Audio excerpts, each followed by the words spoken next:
A guy on Reddit just roasted me for only having 2,000 monthly listeners on Spotify, which is a low number, especially for someone who's promising to help you grow your music audience. So, am I just bad at marketing? Or is he wrong? Or what's the whole story behind that? And what am I going to do about it? So, here's the story. Basically, I haven't been exactly consistent with my own music the past few years. My last release was in 2022 around COVID, and I haven't released anything since because I was focusing on growing this business, growing this channel. Had 2 kids, moved houses, started construction on a new recording studio. But none of that really matters because the truth is that people still judge you based on your numbers. It's not exactly shocking that nothing's really growing on my end. His comment is completely fair, especially for someone who's never worked with me before, never used my services before, doesn't really know anything about me. He's doing what everyone on the internet does about every musician. They take a look at the numbers, make a snap decision, and determine whether or not you're legit based off of something like monthly listeners, which is just your past 28-day listenership. It's just a 28-day snapshot. So even though he doesn't know anything about me, what I do, he's never been a client, it's still the reality of this world that people are going to look at your numbers and judge you. And I actually took it as a wake-up call. After this Reddit guy's comment, I figured, let's actually change that number. I spent a lot of time and energy working on other artists' music, growing their Spotify profiles, but I actually haven't applied that level of consistency to my own project in a long time. And because I have this channel, because my literal job is to help artists grow, I want to do this in a way that's going to help you, not just help me. So what I'm going to do is release 5 songs before the end of the year, and I'm going to document the entire process. And I'll even document things like writing, recording. I've been building a new home studio in my basement for the past 6 months, which again is another thing that's kind of delayed my own music. But I want you to actually see what's going on behind the music. And I'm going to show you my marketing campaigns too. I'm going to lead by example. And my goal is to take my own artist project from 2,000 monthly listeners now to 50,000 monthly listeners. And the strategy is going to be pretty simple. 1, I'm going to create awesome music, at least music I think is awesome. I hope you do too. And I'm going to take you along through the process of that. 2, I'm going to run meta ads because it's the most effective way to grow an audience today. I wholeheartedly believe that. And I don't want to just rely on random posting and the organic algorithm to hopefully make me viral, because that's not a strategy. And 3, I'm going to use playlisting as another layer of traffic to support everything I'm doing, especially because playlisting is the only type of marketing that doesn't rely on making videos. And that's it. Those 3 methods. I'm going to show you exactly how I approach it. I'm going to film it all, put it up on YouTube on this channel. And at the end of the day, what I hope that this series is for you is not only a great instructional step-by-step that you can follow, but inspiration to show that growth happens when you follow the right steps. It's the same stuff that I teach in my Get More Fans Challenge. You could check that out in the description below. But I'm going to document just my version of it here on YouTube. So really what this is going to be is a huge test where you can find out if I'm good at marketing or if I'm really bad at marketing. And my own Spotify profile is going to be the test dummy for this amazing experiment. So I hope you follow along. And now I want to fill my screen and show you my exact plan that I'm going to follow over the next 6 months. All right, so my actual document was way too messy, so I'm going to type it out cleanly for you. But these are the main actions that I'm going to take. Posting organic content, using meta ads, and then adding a playlisting layer. Okay, so let's talk about content. I'm not expecting content to be the main driver of traffic or growth, but it does need to be there. And let me be really clear on this. When you run ads, some people are going to check out your profile, but the majority are actually going to complete the goal of the ad, right? They're going to click over to Spotify, or they're going to subscribe to your mailing list. That's going to be the majority of people.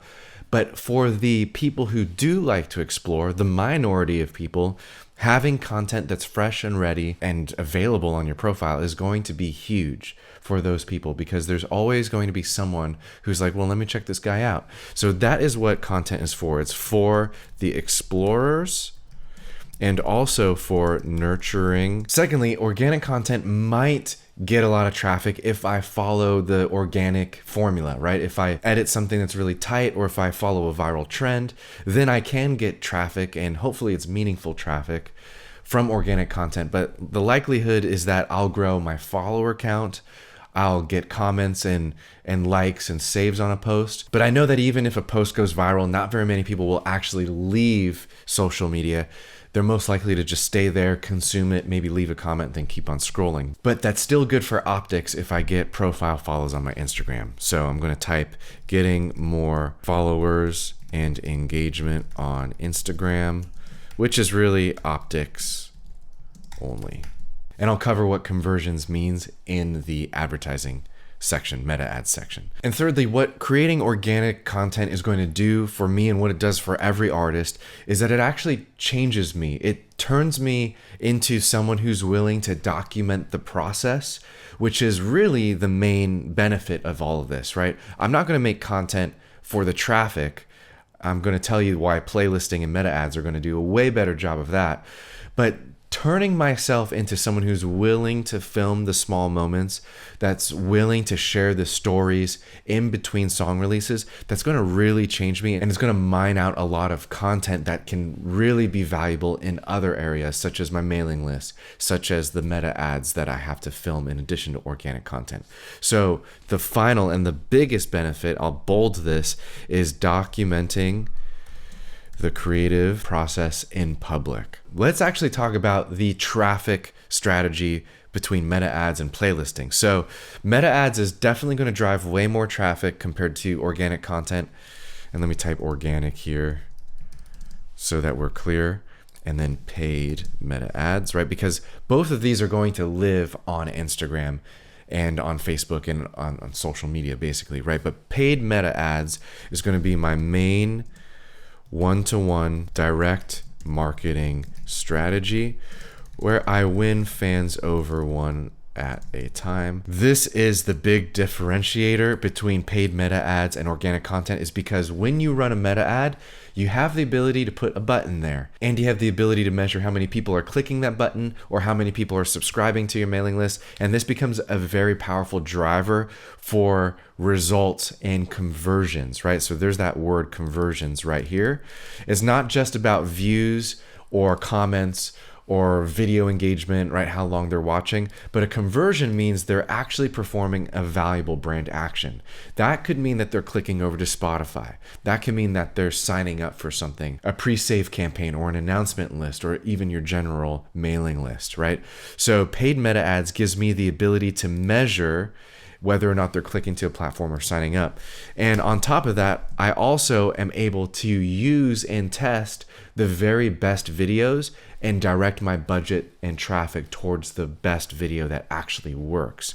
So it's not random posting anymore, but it's actually showing the content that works to new people every single day. So there's two elements of that. First is the traffic element, right? Because it's paid ads, you have a daily budget, you are guaranteed to get that traffic every day, whereas organic can drop off even hours after you post, right? But second is that you know, because the data is going to be there, that you're showing the best video that's going to be the best tool for getting the result that you want, like sending people over to Spotify. And thirdly, I'm going to film 5 to 10 videos per song to add variety in how I'm demonstrating my music talents and abilities. Because just because I have one idea, or maybe a music video that's cinematic or has like cool lighting or whatever, that may not be the best way to draw people in. It might be the most impressive video, but it might not be the best ad or the best piece of content. And we all know, or hopefully you do know by now, that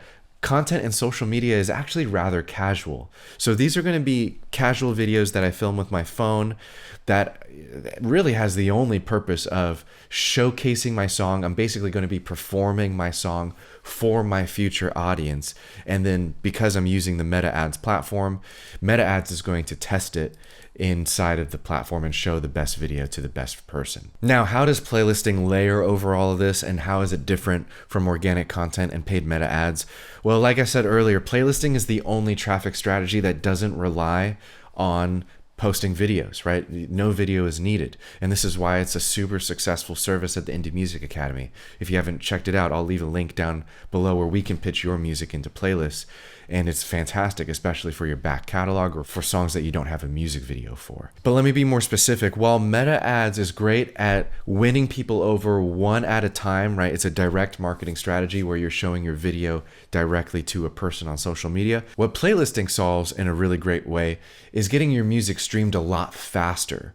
And it can trigger the algorithm a lot faster too, which is going to help me reach my goal. If the Spotify algorithm activates, that's really going to be a fourth traffic source that's happening in addition to playlisting, meta ads, and organic content. And just real quick, the Spotify algorithm is basically free streams directly from Spotify. You have to activate this based off of your data, and the algorithm numbers will fluctuate depending on a million variables. But activating this is going to be a non-negotiable to help me get my traffic up, my monthly listeners up, just my overall awareness up on Spotify.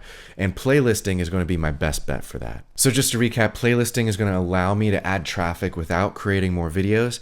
And it's also going to increase the likelihood of me triggering the Spotify algorithm.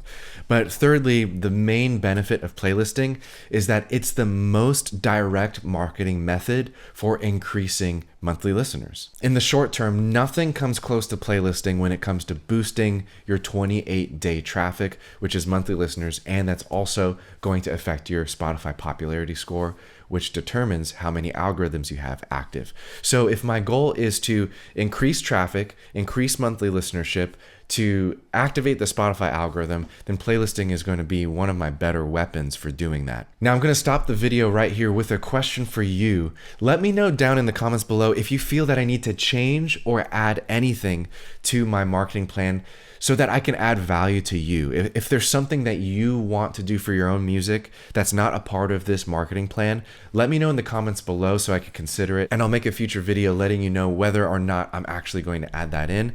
Something that I will do, and I'll make a dedicated video about this, is I am going to grow my mailing list as well. I already have a huge mailing list with about 35,000 subscribers. And of course, I will continue to grow it because a mailing list is one of the most powerful things you can have as a creative person online today. So you should have one, I have one, and we'll talk about that in future videos as well. But leave a comment below, and I hope you're excited for this series as much as I am. I'm gonna release new music this year either way, but let me know if there's anything specific you want me to document. And if you wanna know more about the difference between playlisting and meta ads, go ahead and click this video right here where I do a deeper dive between the pros and the cons and what you can actually expect between these very different marketing strategies.